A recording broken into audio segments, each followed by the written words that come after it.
એક ગરીબની હકીકત કહું ને તો યાર તમે પણ વિચાર કરશો. જો આ છે ને ડુંગળી, અને આપણે અત્યારે ખાવા ગયા હતા. કોઈ દિવસ ખાવા તો નહીં જતા, પણ આજે આપણે ખાવા ગયા હતા અને ખાઈને તરત જ ઊભો થઈને જો પાણીવાળો આવ્યો છું અને પાણી આવે છે. એટલે દોસ્તો, ગરીબ હોય ને, ગરીબ એ માણસ થોડો ટાઈમ ના હોય બેહવાનો કે ગમે તે. ગરીબને કેવું હોય કે અત્યારે ખાય ને તરત ઊભો થશે, ગમે કામ હોય ને એ કામ કરવા માટે જતો રહે છે. અને દોસ્તો, અત્યારે મેં ખાઈને તરત ઊભો થયો, મોટર ચાલુ કરી અને ખેતરમાં પાણી વાળવા આવ્યો. એટલે દોસ્તો, ગરીબ છે ને, ગરીબ એ ક્યારે બેહતો નહીં, કેમ કે પૈસા કમાવા આવ્યા હોય એટલે આરામ ના કરે. અને દોસ્તો, એવું જ આપણે બધાને હોય છે, ગરીબ લોકોને. કેમ કે ગરીબ માણસ છે ને, પૈસા કમાવા હતું કોઈ દિવસ રાત મહેનત કરે છે. ખેતી કામ કરતા હોય, કોઈ ગમે એ મજૂરી કરતા હોય.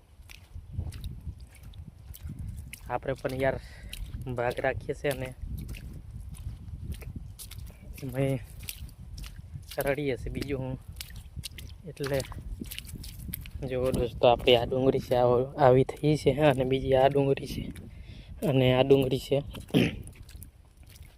એટલે યાર ગરીબની જિંદગી એટલી ખતરનાક હોય ને કે તમે ના પૂછો. કેમ કે ગરીબ છે ને, ગરીબને યાર કામ ને કામ જ હોય, બીજું કંઈ હોય ના. કેમ કે પૈસા, અત્યારે તો પૈસા જ બધું છે. એટલે પૈસા હાટું લોકો કામ કરે, કેમ કે પૈસાની જરૂર પડે બહુ, અને બધાને પૈસાની જરૂર પડે છે. એટલે કામ કરવું પડે યાર. જો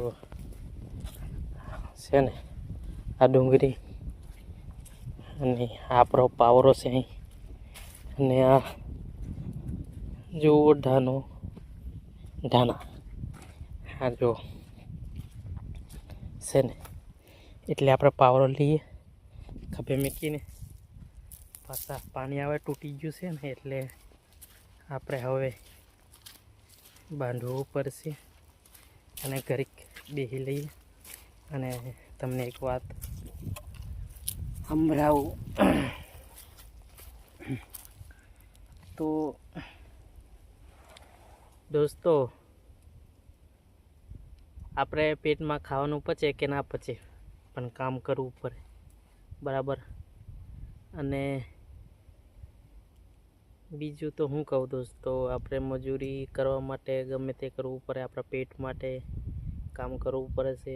અને યાર પૈસા હોય તો આપણને લોકો ઓળખે, એટલે પહેલાં પૈસા કમાવા પડે છે યાર. આપણી ગરીબની જિંદગી છે ને, બહુ ખતરનાક હોય હકીકત. કેમ કે મને ખબર છે, મેં નાનેથી મહેનત કરું છું ખેતી કામમાં.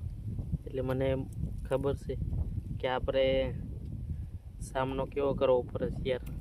એટલે જે બી લોકો, જે આપણે મજૂર માણસ વિડીયો જોતા હોય, તો યાર દોસ્તો, તમે પણ યાર ધ્યાનથી પૈસા વાપરજો અને પૈસાનો થોડો બચાવ કરવાનો. કેમ કે આગળ મોંઘવારી કેવી વધતી જાય છે, એટલે પૈસાનો થોડોક બચાવ કરીને રાખવાનો, બરાબર. કેમ કે છોકરા પહેરાવવામાં આ જમાનામાં અઘરું છે, કેમ કે બહુ મોંઘવારી વધી ગઈ છે. જો એટલે થોડું યાર ધ્યાન રાખવાનું, બરાબર. તો જય માતાજી.